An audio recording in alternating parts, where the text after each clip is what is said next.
Arthur Rimbaud, un nom qui, j'en suis sûr, évoque beaucoup de choses. Le génie, la révolte, mais aussi un immense mystère.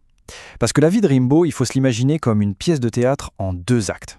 Un premier acte, c'est une explosion de poésie, c'est incandescent. Et puis, un deuxième acte de silence total et d'aventure. La question qui nous brûle les lèvres, c'est comment un poète qui a littéralement révolutionné la littérature a-t-il pu tout plaquer, comme ça, au sommet de son art? C'est ce qu'on va essayer de comprendre ensemble. Il faut être absolument moderne. Voilà une phrase qui claque. C'est tiré d'une de ses œuvres majeures, Une saison en enfer. Et c'est beaucoup plus qu'une simple citation. C'est son manifeste, son cri de guerre. Ça résume toute son ambition. Il veut faire table rase du passé, il veut réinventer la langue, et son but ultime, c'est de, je cite, « changer la vie ». C'est le programme d'un adolescent qui est pressé d'en finir avec les vieilles conventions. Et là, on touche au cœur du paradoxe Rimbaud. Un paradoxe qui fascine tout le monde depuis plus d'un siècle. Regardez bien ces chiffres. 5 petites années, de ses 15 à ses 20 ans, pour écrire une œuvre complète, une œuvre qui a mis le feu à la poésie française. Et juste après, 20 ans. 20 ans de silence radio jusqu'à sa mort. 5 ans pour tout créer, 20 ans pour disparaître. C'est cette fracture, cette énigme qui va être le fil rouge de notre exploration. Allez, on plonge tout de suite dans le premier acte, celui du poète. On va parler de l'adolescent prodige qui, depuis sa petite ville de province, Charleville, avait un rêve un peu fou, faire de la poésie une arme pour transformer le monde, et surtout notre perception du monde. Quand on regarde cette chronologie, c'est tout simplement stupéfiant. Imaginez un peu, à 15 ans, il écrit ses premiers poèmes, et c'est déjà d'une maturité bluffante. 2 ans plus tard, à 17 ans, il débarque à Paris, avec dans sa poche un chef-d'œuvre absolu, Le bateau ivre. À 19 ans, il écrit Une saison en enfer, une sorte de confession poétique d'une violence et d'une lucidité incroyables. Et à 20 ans à peine, il termine Les Illuminations, un recueil qui, soyons clairs, invente la poésie moderne. Et puis, 1 an après, à 21 ans, rideau. C'est fini, il n'écrira plus jamais une ligne. Une telle précocité, un tel génie, c'est du jamais vu. Mais attention, Rimbaud n'est pas juste un artiste qui a un don, c'est aussi un théoricien. Son grand apport, son idée révolutionnelle, c'est ce qu'on appelle la théorie du poète voyant. L'idée est radicale. Pour lui, le poète ne doit plus se contenter de décrire le monde ou de raconter ses états d'âme. Non, il doit devenir un explorateur de l'inconnu. Et pour y arriver, tous les moyens sont bons. L'alcool, les drogues, le manque de sommeil. L'objectif, c'est de provoquer un long, immense et raisonné dérèglement de tous les sens pour voir au-delà, pour toucher à une vérité nouvelle. Et le cœur de cette théorie, il tient dans cette formule, sans doute la plus célèbre de toute la littérature française, car je est un autre. Ça peut paraître simple, mais c'est une véritable bombe.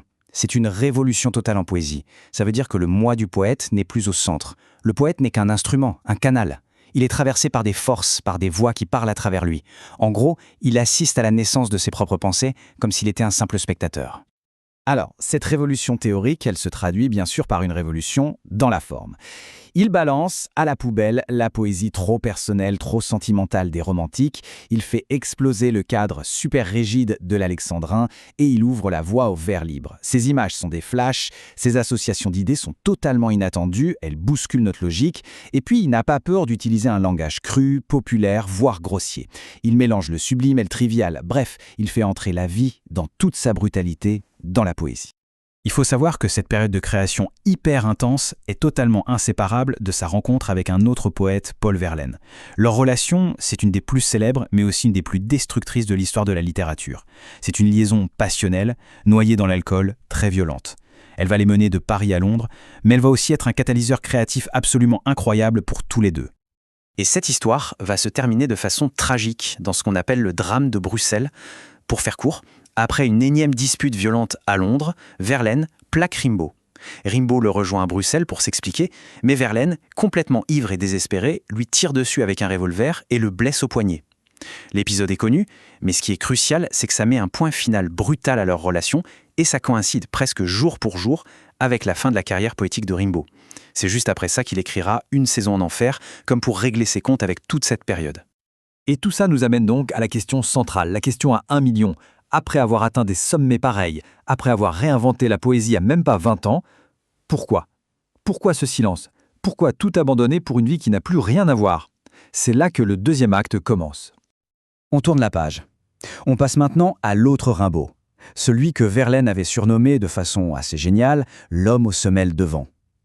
Le poète s'efface et laisse la place à l'aventurier, au voyageur infatigable qui va passer les 20 dernières années de sa vie à parcourir le monde, très très loin de la littérature. Cette comparaison, elle est saisissante. Elle illustre parfaitement cette fracture. D'un côté, on a le poète. Ses outils, les mots, le verbe, la prose. Son ambition folle, changer la vie. Et de l'autre, on a l'aventurier. Ses outils, ce sont les langues qu'il apprend pour faire du commerce, et même les armes.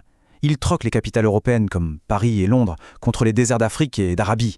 Et surtout, l'objectif n'est plus de changer la vie, mais beaucoup plus simplement de gagner sa vie. Le grand écart est total. Et sa deuxième vie, c'est une succession de métiers et de lieux complètement improbables. Il apprend l'allemand, l'italien, l'arabe, plein de langues. Il s'engage dans l'armée hollandaise juste pour pouvoir partir à Java, puis il déserte au bout de quelques semaines. On le retrouve contremaître sur un chantier à Chypre. Et puis, il va passer plus de 10 ans en Afrique, surtout à Aden au Yémen et à Harar en Éthiopie actuelle. Là-bas, il est négociant en café, en pot, il se fait explorateur et il va même se lancer dans une tentative désastreuse de trafic d'armes. Une vie de roman en somme. Mais attention, il faut vraiment se méfier de l'image romantique de l'aventurier libre et heureux. Cette citation, elle est tirée de ses lettres et elle nous montre une toute autre réalité. Sa vie en Afrique, loin d'être exaltante, elle est surtout marquée par la solitude, par un ennui profond et par une obsession, gagner de l'argent. Il se plaint de cette existence qu'il juge misérable, sans occupation intellectuelle. On a l'impression que le poète qui voulait changer la vie s'est complètement perdu dans une existence qu'il trouve lui-même vide de sens. Et la fin de ce long périple est terrible.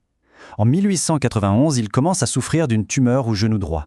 Le voyage pour rentrer en France depuis Harar est un véritable calvaire. Il passe 12 jours sur une civière pour atteindre la côte. Rapatrié d'urgence, il arrive à Marseille, où on doit l'amputer de la jambe droite. Mais c'est trop tard, le cancer s'est généralisé. Il meurt quelques mois plus tard, le 10 novembre 1891, à l'hôpital. Il n'avait que 37 ans. Et c'est là que tout bascule. La mort de l'homme va marquer la véritable naissance du mythe. Parce que pendant que Rimbaud le négociant s'ennuyait à mourir en Afrique, Rimbaud le poète, lui, était en train de devenir une véritable légende en Europe, à son insu. C'est sans doute une des plus grandes ironies de l'histoire de la littérature. Alors que lui a complètement tourné le dos à son passé d'écrivain, à Paris, ses poèmes circulent sous le manteau. Verlaine, une fois sorti de prison, publie une étude sur lui dans son livre « Les poètes maudits ». Et en 1886, une revue publie Les Illuminations. Rimbaud devient une figure quasi mythique pour la nouvelle génération de poètes, les symbolistes.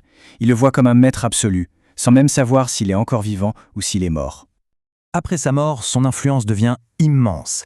Les surréalistes, dans les années 20, vont le considérer comme leur grand précurseur, celui qui, avant tout le monde, a voulu explorer l'inconscient. On le reconnaît aujourd'hui comme l'un des pères du vers libre, mais son influence dépasse de loin la littérature. Sa vie de révolte, sa rupture totale avec la société bien pensante en fait une icône pour toute la contre-culture du XXe siècle, de la Beat Generation aux punks, de Bob Dylan à Jim Morrison. Alors pour finir, revenons à notre question de départ. Dans Une saison en enfer, Rimbaud écrivait qu'il fallait posséder la vérité dans une âme et un corps. En abandonnant les mots pour l'action, la poésie pour le désert, est-ce qu'il a finalement trouvé cette vérité? Ou est-ce que son long silence n'est que le constat tragique de l'échec de son projet? L'énigme reste entière.